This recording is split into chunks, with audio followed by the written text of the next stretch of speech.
যারা টিচার এদের প্রশিক্ষণ আছে, যারা সরকারি চাকরি করে প্রশিক্ষণ আছে, যারা প্রাইমারি টিচার প্রশিক্ষণ আছে, যারা মেম্বার চেয়ারম্যান তাদেরও একটা প্রশিক্ষণ আছে। কি আছে কি না? একটা প্রশিক্ষণ আছে। কিন্তু আমার নবী যে আল্লাহ জগতে পাঠালেন আর আরশে আজমি নিয়ে কি শিখাইলেন? নবী একদিন বলেন, ও আমার সাহাবীরা, আমি শুধু নবী না, আমি একজন শিক্ষক, বরিষ্ঠ মুআল্লিমা, আমি একজন আদর্শ শিক্ষক হইয়া তোমাদের কাছে আসছি, যার জন্য এই দুনিয়াতে শিক্ষকের মর্যাদা সবচেয়ে বেশি, যেহেতু আমার নবী শিক্ষক। কথা ঠিক না? আমি শুধু নবী না, আমি একজন আদর্শ যুবক, আমি একজন আদর্শ কৃষক, আমি একজন আদর্শ ব্যবসায়ী, আমি একজন আদর্শ ন্যায় বিচারক, আমি একজন আদর্শ বাবা, আমি একজন আদর্শ স্বামী, আমি একজন আদর্শ যোদ্ধা, আমি একজন আদর্শ সেনাপতি, আমি একজন আদর্শ রাষ্ট্রপতি। সুবহানাল্লাহ কন না? এখন এগুলোর জন্য ট্রেনিংয়ের দরকার আছে কি না? চিল্লিয়ে বলেন, আছে কি না? আছে। তো এই জন্য আমার আল্লাহ আরশে আজিমটা নবীর জন্য ট্রেনিং সেন্টার বানালেন। আরশে আজিম আমার নবীর জন্য ট্রেনিং সেন্টার। আর ওই ট্রেনিং সেন্টারে নিয়ে নবীরে কিভাবে দেশ চালাবেন, কিভাবে রাজনীতি করবেন, কিভাবে সমাজনীতি করবেন, কিভাবে আপনি সেনাপতি হবেন, কিভাবে যুদ্ধ করবেন, কিভাবে ব্যবসা করবেন, কিভাবে কি করবেন না করবেন, একটা একটা করে সব আমার আল্লাহ নবীকে শিক্ষা দেন, নবীর শিক্ষা দিয়া পাঠাইয়া দেন। এই জন্য আরশে আজিমের দাওয়াত আমার নবীর জন্য ছিল প্রশিক্ষণ। এই জন্য আরেকটা কথা মনে রাখবেন, নবীর আগের বছর মেরাজ, পরের বছর হিজরত। আগের বছর মেরাজ, পরের বছর হিজরত। নবুয়তের 10ম বছরে মেরাজ, আর 11 সালে হইল হিজরতের অর্ডার। কেন? আমার আল্লাহ বলেন, হাবিব, আমি আপনাকে হাতে কলমে প্রশিক্ষণ দিয়া পাঠালাম, কাজে আপনি এখন আর মক্কায় থাকবেন না, আপনি মদিনায় চলে যান। মদিনা শরীফ যায়া এখন আপনি সব প্রশিক্ষণ প্রাপ্ত মদিনায় যায়া মসজিদে নববী থেকে ইসলামী রাষ্ট্র প্রতিষ্ঠা করেন। একটু চিল্লিয়া বলেন না সুবহানাল্লাহ।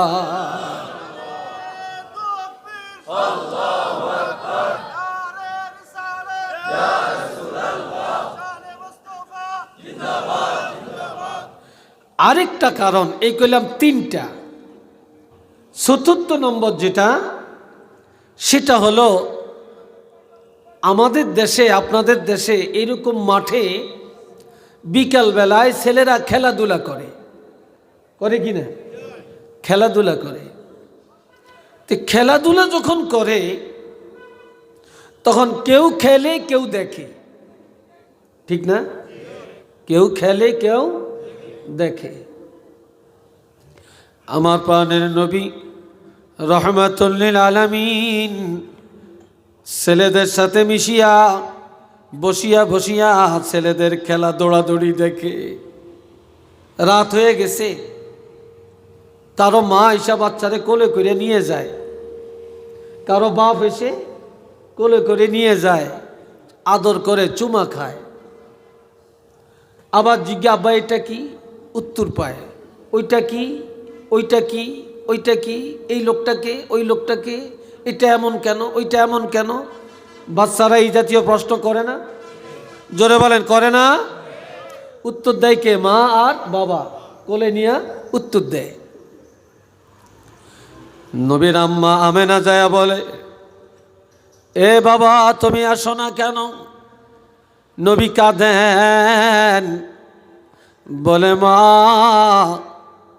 আমার আব্বা কেন আসে না গো মা? ছেলেরা বাবার কোলে চড়ে যায়, কত কথা জিজ্ঞাসা করে। বাবা সুন্দরভাবে জানিয়ে দেন, আমার বাবা যদি আসতেন আমি আমার বাবার কোলে চড়ে যাইতাম, বাবার থেকে কত কিছু জানতে পারতাম,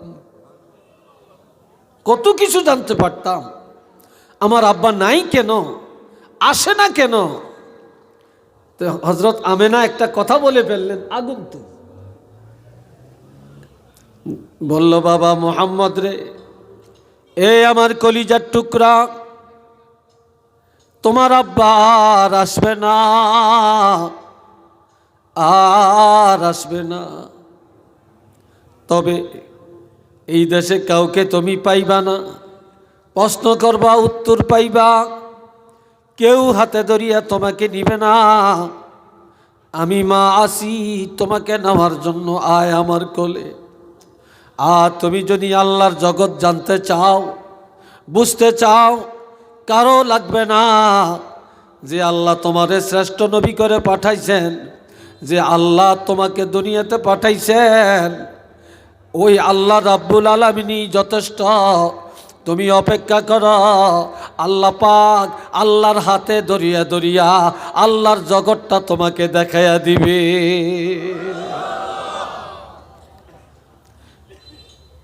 আল্লাহই তোমাকে সব দেখাবে, আর কেউ লাগবে না। নবীর মা যখন এই কথাটা বললেন, আর এই কথাটাই আল্লাহ কবুল করে নিয়া, এই জন্য আল্লাহ বলছেন লিনুরিয়াহু মিন আয়াতিনা। কি বলছেন? লিনুরিয়াহু মিন আয়াতিনা, যে আমি আল্লাহ আমার নিদর্শনগুলি, আমার কুদরতগুলি একটা একটা করে আমার হাবিবকে দেখাইয়া দেওয়ার জন্য, পরিদর্শন করাবার জন্য আমি রাসূলের এই মেরাজের ব্যবস্থা করলাম। একটু চিল্লিয়ে বলেন মারহাবা, আর একবার বলেন আল্লাহু আকবার। এবার আর একটু শোনেন,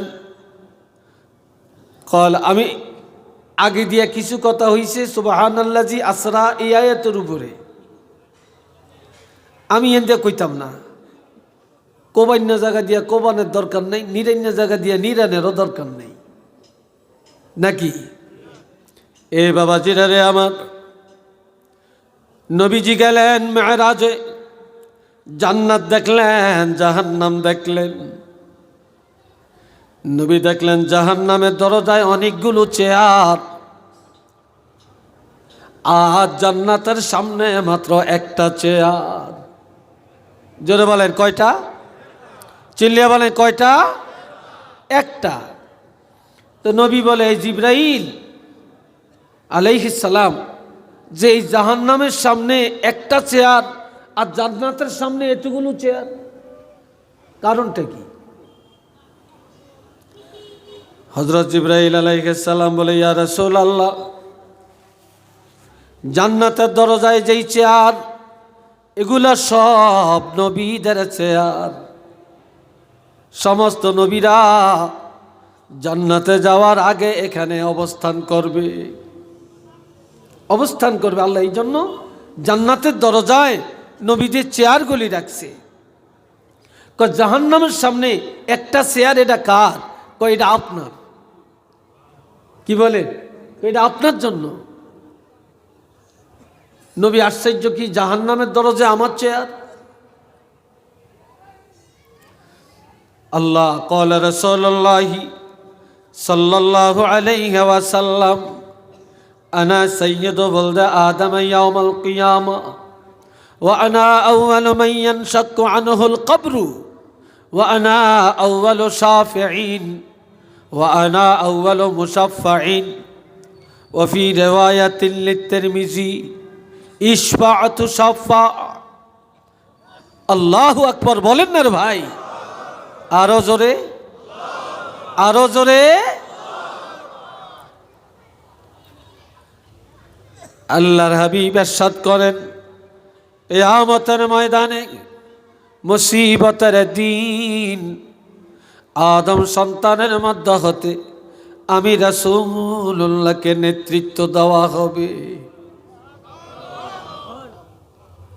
সেদিন আর কাউকে কোনো সরদারি নেতৃত্ব দেওয়া হবে না, একমাত্র আমাকে দেওয়া হবে।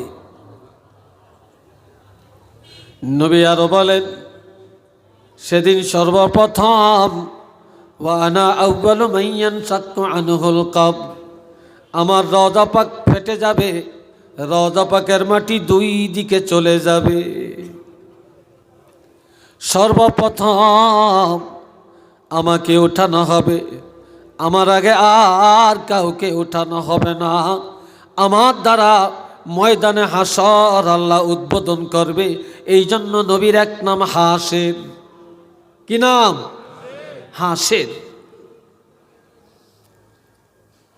এরপরে বলেন, সেদিন আমার দিকে চান, ওয়া আনা আউয়ালু শাফিঈন, সেদিন আমি হব প্রথম সুপারিশকারী। ওয়া আনা আউয়ালু মুশাফফাঈন, সেদিন সর্বপ্রথম আমি রাসূলুল্লাহ সুপারিশ গ্রহণ করা হবে। নবী আরো বলেন আরেক রাওয়ায়াতে, সেদিন আমার আল্লাহ আমাকে আল্লাহর কোলের মধ্যে উঠাবে। একটু সুবহানাল্লাহ জোরে কইতেন না? নবীরে আল্লাহ কোলে দিবে, কোলে। ছোট ছোট বাচ্চারা যখন বাড়িতে তুফান হয়, ঠাডা মারে, ঘরের ভিতরে বাচ্চারা কান্নাকাটি করে, মা দৌড়াইয়া যায় অথবা দাদি দৌড়াইয়া যায়, দরজা জানালা মারিয়া বাচ্চাটারে বুকে জড়াইয়া সান্ত্বনা দেয়। ঠিক নেই? ঘরের মাঝখানে বাচ্চারে নিয়ে বসে কান্না থামায়া রাখে। কিয়ামতের ময়দানে যখন তুফান শুরু হয়ে যাবে, সূর্যটা মাথার উপরে চলে আসবে, জমিনটা তামা হয়ে যাবে, আর পাও রাখার মতো জায়গাটা ভাগে পাওয়া যাবে, হিসাব নিকাশ শুরু হয়ে যাবে, কান্নার রোল পড়ে যাবে। নবীজি এত কান্নাকাটি করবে রে, উম্মতের প্রেমে পাগল হইয়া এক দৌড়ে জান্নাতের দরজায়, আরেক দৌড়ে জাহান্নামের দরজায়, আরেক দৌড়ে লাওহে হামদে, আরেকটা দৌড়ে মিজানের কাছে, আরেকটা দৌড়ে নবী চলে যাবে ফুলচারাতের কাছে। এই সময় আমার আল্লাহ নিজে দৌড়াইয়া যায়, আল্লাহ টান দিয়া আল্লাহর হাবিবের আল্লাহর কোলে উঠাইয়া নিবে। নবীরে আল্লাহ কোলে উঠাইয়া বলবে, ইশফা তুশাফা, আমি আপনারে কোলে নিলাম, কার জন্য সুপারিশ করবেন করেন, সুপারিশ করেন। এত পেরেশান কেন হলেন? আপনি সুপারিশ করেন। তবে আমি তো কোলে নিছি, আমি আল্লাহ আপনার সুপারিশ ফিরাইয়া দিব না। আপনি যার জন্য করবেন আমি আল্লাহ গ্রহণ করিয়া নিব। এটা চিল্লিয়া বলেন সুবহানাল্লাহ। রে ভাইয়েরা আমার, নবী বলে, ও জিবরাইল আলাইহিস সালাম, জাহান্নামের দরজা এই চেয়ারটা আমার জন্য কেন? আমার জন্য কেন? আল্লাহ হযরত জিবরাইল আলাইহিস সালাম বলবেন, ইয়া রাসূলুল্লাহ, সমস্ত নবীরা জান্নাতি, তবে তারা নিজের চিন্তায় পেরেশান থাকবে, কেহই তাদের উম্মতের চিন্তা করবে না। এই জন্য তাদের চেয়ারটা আল্লাহ জান্নাতের দরজায় রাখছে। আল্লাহ যখন অর্ডার দিবে তারা জান্নাতে প্রবেশ করবে, তার আগে এখানে তারা একটু আরাম করবে।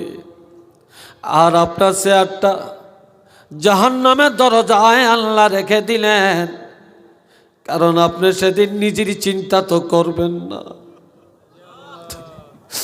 আপনি তো নিজের চিন্তা করবেন না, আপনি উম্মতের চিন্তায় পাগল পরা হয়ে যাবেন। এই জন্য আপনার চেয়ারটা জাহান্নামের দরজায় রাখছে। এটা আল্লাহ এই জন্য রাখছে, আপনার উম্মত যখন জাহান্নামে রওনা করবে বা ফেরেশতারা ধাক্কায়া জাহান্নামে পাঠাবে, তখন জাহান্নামের দরজায় যখন আপনি থাকবেন, তখন আপনি এইখানে থাকিয়া আপনার গুনাহগার উম্মতের জন্য এই জাহান্নামের দরজায় সুপারিশ করিয়া জাহান্নাম থেকে বাঁচিয়ে রাখতে পারবে।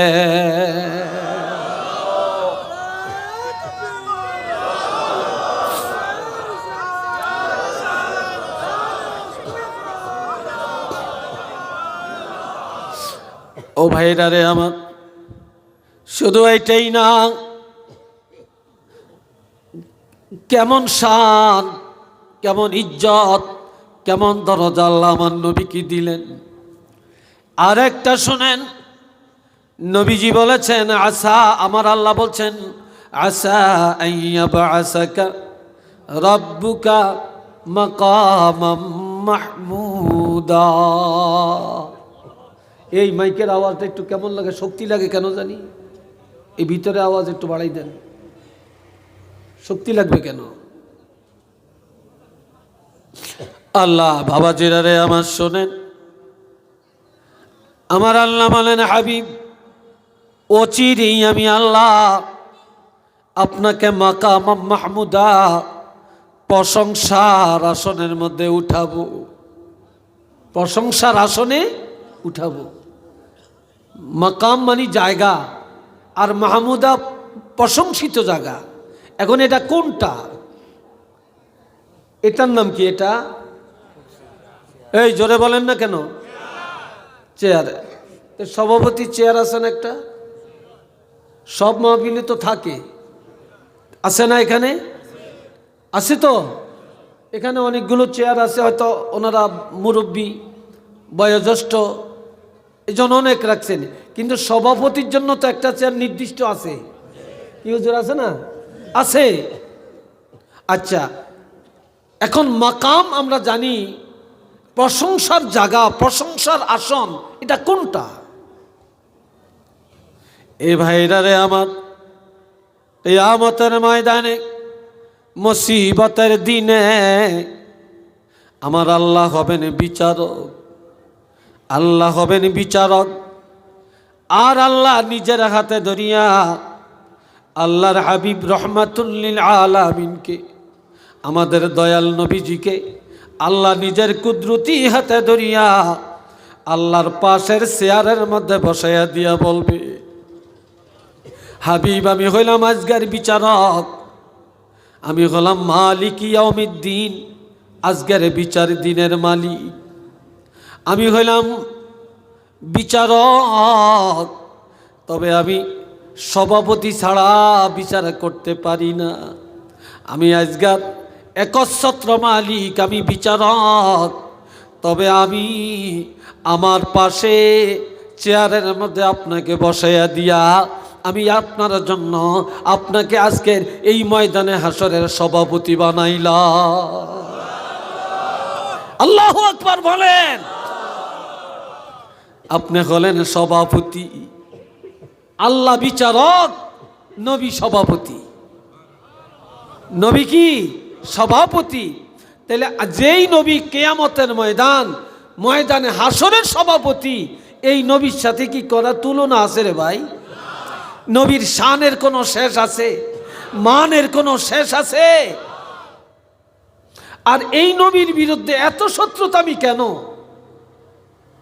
আল্লাহ যারা নবীর শানের বিরুদ্ধে আর নবীর মিলাদ, নবীর সিরাত নিয়ে ঝগড়া করে, আল্লাহ তাদেরকে হেদায়েত দান করুক, আমরা দোয়া করি। জোরে কোন আমিন, আর একটু জোরে কোন আমিন। তবে একটা কথা মনে রাখবেন, আরেকটা হাদিস বলি আমি, আমার সময়ও খুব কম, কিছুক্ষণের মধ্যে মুহাদ্দিস সাহেব চলে আসবেন, মহাখালীর মুহাদ্দিস সাহেব। আল্লাহ রাসূল বলেন, ক্বালা রাসূলুল্লাহি সাল্লাল্লাহু আলাইহি ওয়াসাল্লাম, নিমতু ফারাআইতুনি, আমি ঘুমের মধ্যে ছিলাম, আমি স্বপ্নে দেখলাম, দাখালতুল জান্নাহ, জান্নাতে প্রবেশ করলাম, ফাসামি'তু ফিহা কিরাআতান, সেখানে যে শুনি কোরআন তেলাওয়াতের আওয়াজ শোনা যায়। সুবহানাল্লাহ কইেন না। আরেক জায়গায় আছে, নবী মেরাজে গেছেন, নবী বেহেশত দেখছেন, দোজখ দেখছেন।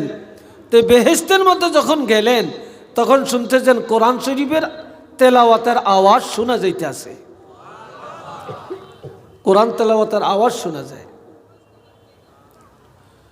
নবী জিজ্ঞাসা করলেন, এ ভাই জিবরাইল, মান হুয়া, কার কোরআন তেলাওয়াত? তখন জিবরাইল আমিনের সাথে আরো ফেরেশতা ছিলেন, সবাই মিলে একসাথে বলল, কালু হারেসা তুবনুন নুমান, নুমানের বেটা হারেসা। এটা সুবহানাল্লাহ কোন না?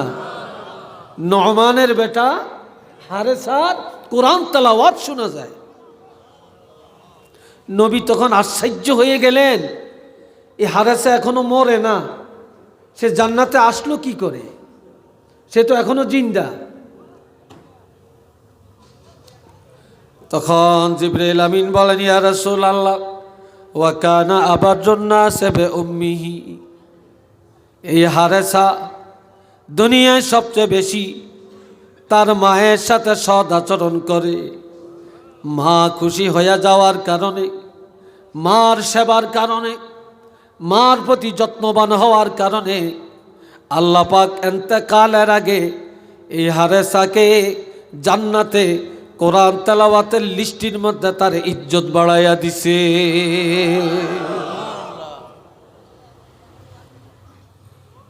আল্লাহ রাসূল মেরাজ থেকে আসছেন, আসার পরে দেখতে বর্ণনা করতে আছেন, নবী মেরাজের আলোচনা করতে আছেন। এক একজনে এক একটা সন্দেহ করতেছে, নবী কি কয়। হযরত আবু বকর সিদ্দিক রাদিয়াল্লাহু বেকের আগে বললেন যে নবী যা বলছেন কোনো সন্দেহ নাই, নিঃসন্দেহে সত্য। সুবহানাল্লাহ কোন না? এই নবীর মেরাজের আলোচনা বাস্তবতা প্রমাণের কারণে, এই স্লোগানের কারণেই হযরত আবু বকরের নামের শেষে সিদ্দিক উপাধি দেওয়া হয়েছে, সত্যবাদী। কথা বুঝলেন? তো নবী দেখতেছেন যে হারেসা যাইতে আছে, এই হারেসা, তোমরা আমি জান্নাতে দেখলাম কোরআন শরীফ পড়ো, তুমি আসছো কতক্ষণ? এটা মজাক। এটা কি মজাক? যে মজাক এটা জায়েজ, রহস্য এটা জায়েজ, তবে বৈধ হতে হবে। কথা বুঝছেন? নবী বলছেন এক বুড়িকে, এই বুড়ি তুমি তো বেহেশতে যাইতা না।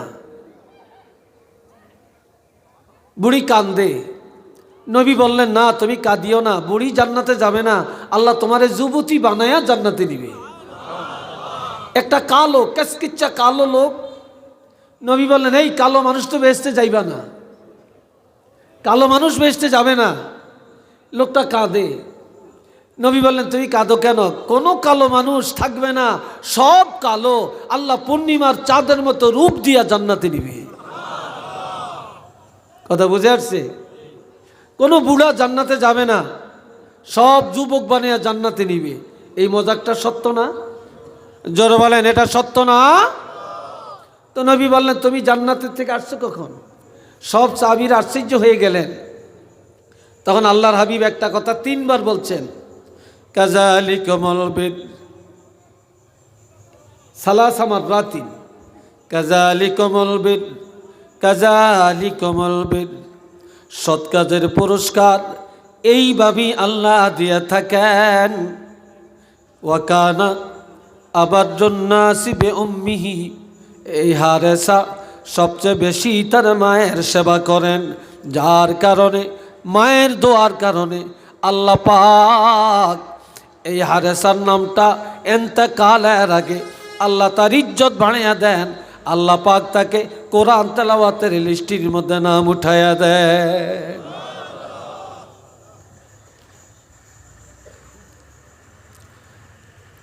আল্লাহ, এই মা বাপের ইজ্জত তো এখন আমাদের কাছে নাই, আমাদের কাছে নাই।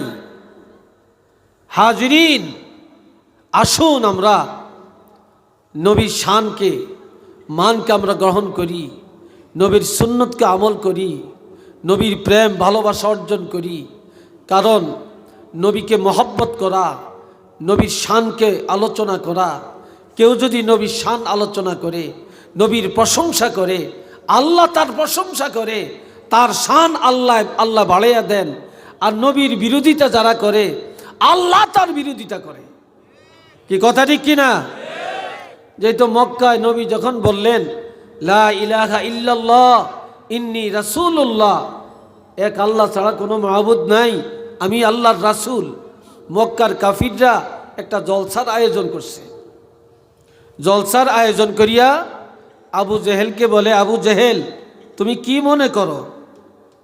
কি মনে করবো? মোহাম্মদ যে রাসূল বলে। আদার বেহারি জাহাজের খবর, মোহাম্মদ আবার রাসূল হয়, আমাদের ইজ্জত থাকে নাকি? আমরা কি মোহাম্মদকে রাসূল বলতে পারি নাকি? নাউজুবিল্লাহ। তো আসতে আরো জোরে, তাহলে আমরা কি বলবো? মোহাম্মদ ইবনে আব্দুল্লাহ, মোহাম্মদ আব্দুল্লাহ ছেলে, আর কোনো কথা নেই, আর কোনো কথা নাই, এটাই কথা। আব্দুল্লাহ ছেলে, আব্দুল্লাহ ছেলে। আবু লাহাবকে বলে, এই আবু লাহাব তোমার না ভাতিজা? হ্যাঁ। তুমি কি মনে করো? কি মনে করবো?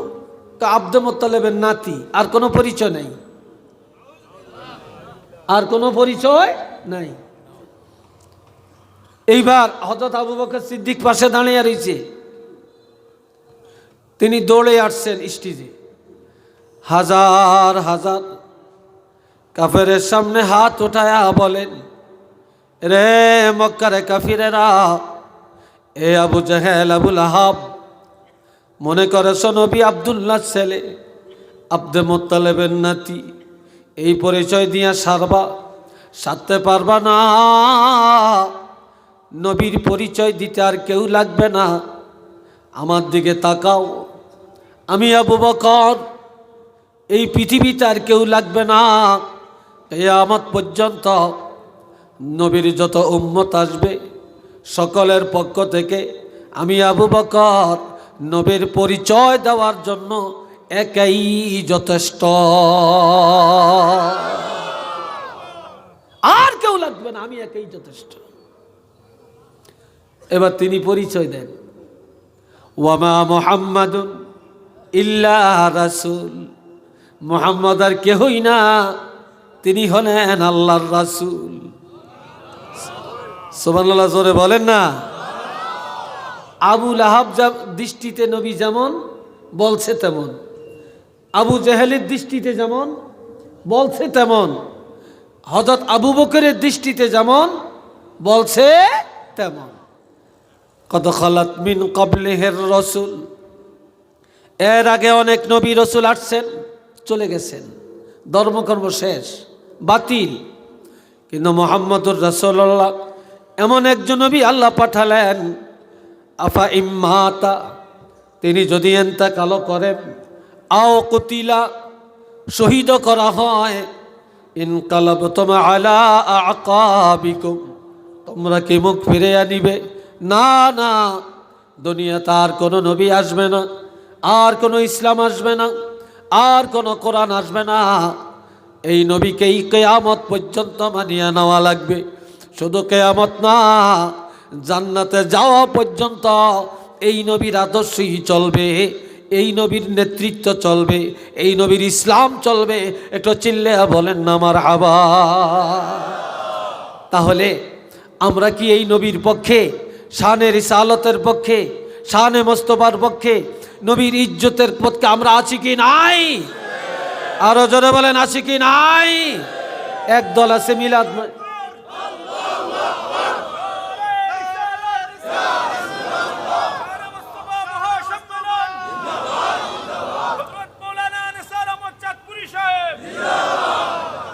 একদল আছে এই দুনিয়াতে মিলাদ মানে সিরাত মানে না, ঠিক কি না? মিলাদুন নবী মানে সিরাতুন নবী মানে না। আরেক দল আছে সিরাতুন নবী বুঝে মিলাদুন নবী মানে না, মিলাদুন নবীর একেবারে ধাক্কা দিয়ে বলে রাখবে এটা কোনো সাবজেক্টই না। নাউজুবিল্লাহ কন না কি ভাই, কথা ঠিক কি না? আর আমরা সুন্নি মুসলমান, আমরা রাসূলের উম্মত, আমরা সাহাবীদের অনুসারী।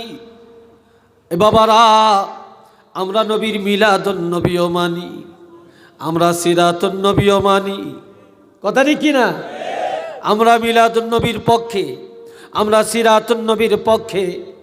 কাজে সিরাতকে অস্বীকার করলো ঈমান থাকবে না, আর মিলাদকে অস্বীকার করলো ঈমান থাকবে না, ঠিক কি না? আমরা সিরাতও মানি, আমরা মিলাদুন নবীকেও মানি, এই কথায় আমরা একমত আছি কি না? দুই হাত তুলে দেখান, আল্লাহ দেখো, আল্লাহ কবুল করেন, বলেন আমিন। মাশাআল্লাহ। আমার ভাইরা দোয়া করবেন, স্বাস্থ্যটা খুব ভালো না, গলাটাও যেন অনেকটা বসে গেছে। এরপরে এই বয়সও দৌড় দিতে হয়, দৌড়াইতে হয়, আবার মানুষের আবদার না রাখলে মানুষ রাগ করে, কি করব? তো জার্নিটা যে কত, হ্যাঁ আসাফুরও কেতে আতম মিনান নার, সফরটা তো হইল জাহান্নামের টুকরা, এটা তো আমার রসুল বলছেন।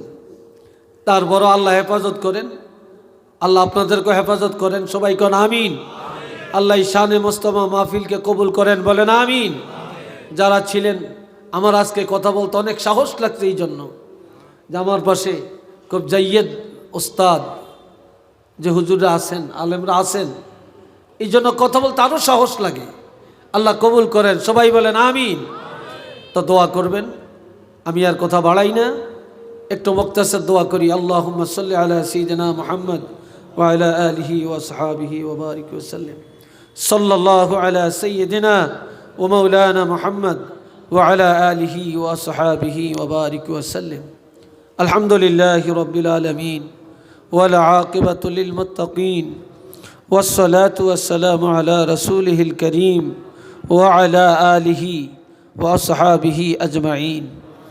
ربنا ظلمنا أنفسنا وإن لم تغفر لنا وترحمنا لنكونن من الخاسرين رب ارحمهما كما ربياني صغيرا। আয় আল্লাহ পাক, এই শানে মুস্তাফা মাহফিলকে আপনি কবুল করে নেন আল্লাহ। আয় আল্লাহ, যা আলোচনা হয়েছে কবুল করেন আল্লাহ। আল্লাহ, আমরা গুনাহগার, জীবনের গুনাহগুলি মাফ করে দেন আল্লাহ। আল্লাহ, আমাদের মায়ার আব্বা আম্মার গুনাহ মাফ করে দেন আল্লাহ। আয় আল্লাহ, আমাদের আব্বা আম্মা সহ পূর্বপুরুষ যারা কবরে, প্রত্যেকের কবরকে বেহেশতের বাগান বানিয়ে দেন আল্লাহ। আয় আল্লাহ, এই শানে মুস্তাফা মাহফিল যারা করেছেন, যারা আয়োজন করছেন, যারা সহযোগিতা করেছেন, আয় আল্লাহ, টাকা পয়সা বুদ্ধি পরামর্শ দিয়ে আল্লাহ সবাইকে আল্লাহ আপনি কবুল করে নেন, জান মাল হেফাজত করেন আল্লাহ। দেশ এবং প্রবাস থেকে যারা আল্লাহ সহযোগিতার হাত বাড়িয়েছেন, আল্লাহ প্রত্যেকের এই সহযোগিতা আপনি কবুল করে নেন, প্রত্যেকের সন্তানগুলো কবুল করেন, প্রত্যেকের মা বাপকে মাফ করে দেন। আয় আল্লাহ, আল্লামা সাহেব কাবলা রহমতুল্লাহ আলাইহির দরজা বুলন্দ করে দেন, সরসিনার আল্লাহর ওলিদের দরজাকে বুলন্দ করে দেন। আয় আল্লাহ, কারামত আলী জৈনপুরী রহমতুল্লাহ দরজা বুলন্দ করে দেন। হযরত শাহজালাল রহমতুল্লাহ আলাইহি 360 আউলিয়ার দরজা বুলন্দ করে দেন। আয় আল্লাহ, আমাদের মধ্যে যারা অসুস্থ সবাইকে সুস্থতা দান করে দেন। আয় আল্লাহ, দুনিয়ার এই ফিতনা ফাসাদ থেকে আমাদেরকে হেফাজত করেন আল্লাহ, আমাদেরকে হেফাজত করেন আল্লাহ। ফিতনার জামানায় ঈমান আকীদার উপরে মজবুত থাকার তৌফিক দান করে দেন।